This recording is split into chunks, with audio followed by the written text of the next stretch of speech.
Now I recognize Mr. Offel for his 5-minute opening remarks. Good morning, Mr. Chairman. Thank you, Ranking Member, members of the committee. Thank you for the opportunity to testify today. As an industry, we did not communicate early enough or often enough about our data center plans, and that created avoidable concerns. We didn't clearly explain what we were building, why it mattered, or how communities would benefit, and we relied on the trust we hadn't yet earned. We're fixing it by increasing transparency, tightening our outreach, and making sure every community and stakeholder understands the mission, the safeguards, and the benefits. We know trust is earned, and you'll see that reflected in how we engage moving forward. My name is Kirk Offel. I'm the CEO of Overwatch, and I'm proud to be a service-disabled veteran-owned small business. Before I ever set foot in a data center, I spent 5 years in the U.S. Navy serving aboard the U.S. nuclear fast attack submarine, the USS Memphis. That experience taught me something simple. You don't accomplish big missions with big slogans. You accomplish them with small, highly capable teams who know how to execute. And that's exactly what's happening in the AI boom today. Let me be blunt. Small businesses are the backbone of this entire industry. I'm saying the AI boom does not happen without us, period. Today, more than 75% of the whole AI infrastructure ecosystem is driven by small businesses.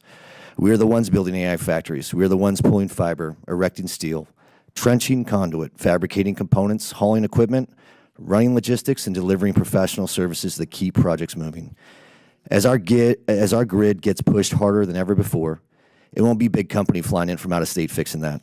It'll be a local electrician, local line crews, local engineering firms, and local contractors, small businesses that actually understand the communities that they serve. We're going to see new small businesses pop up in manufacturing, equipment rental, transportation, environmental services, permitting, legal, security, cleaning, maintenance, you name it. And all the indirect jobs, housing, food, retail, childcare, all grow because of this work, and we've seen this before. Every major leap in American infrastructure has had the same outcome. Small businesses become the biggest winners.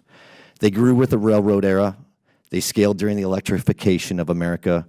They expanded through the construction of the interstate system, and they absolutely exploded during the automobile revolution. Each of those moments didn't just change the country, they created millions of small businesses that reshaped the American workforce. And today we are living through what I believe is the fifth industrial revolution, a revolution powered by data, intelligence, and people who build and sustain the infrastructure behind it. AI factories are no different. They are simply the 21st century version of those earlier transformations, and they will become the next great engine of American small business growth. Let me put some numbers behind that. For every $100 billion we invest in building digital infrastructure, we get $800 million in local tax revenue, 500,000 new jobs, $40 billion in labor income, and that's a $140 billion boost to the U.S. GDP. Now I want to address the concerns we all hear: energy, water, environmental impact, and job creation. All valid concerns. They deserve our attention, and they're beginning to get monitored very closely. But the answer is not to hit the brakes. The answer is the same answer we used when we built the railroads, electricity, cars, and the roads. We govern it, we guide it, and we build it more responsibly. People forget this, but the first cars were horribly inefficient, wildly polluting, incredibly dangerous, and brutal on city infrastructure. So what did we do? We built smarter, we built safer, we set standards, and we improved efficiency. Progress doesn't happen because we avoid the challenge. It happens because we take it head on. That is the American way. Today we have 5,400 data centers in the U.S. That's the most in the world. Hyperscale capacity has doubled in the last 5 years, and we're staring down the barrel of $5 trillion in construction over the next 5 years. The industry is on track to triple by the end of the decade, and for the first time ever, we have the ability to retrofit the past, to take older facilities and make them just as efficient as the new data centers we build today. AI factories are the most transformational infrastructure America has ever attempted to build. Henry Ford enabled the movement of people and goods.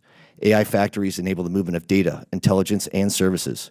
And once again, they're going to create millions of small business opportunities, just like cars did, just like the railroads did, just like electricity did. But here's the part that matters the most, and this is where my Navy background speaks up.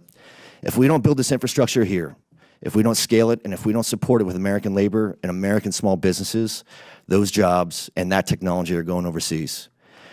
And they'll go to countries who have worse environmental standards, less transparency, and strategic interests directly opposing our own. This is not just an economic issue. This is a national security issue. So to the committee, I'll leave you with a piece of history. Energy has never been a reason for us to stop. It's a reason for America to lead. Growth isn't a threat. It's an opportunity. And small businesses, they're not just part of this story. We are the story. Empower us and we will build the next generation of American infrastructure. Fail to empower small businesses, and we will fall behind nations that would love nothing more than to take our place. Thank you, and I look forward to your questions.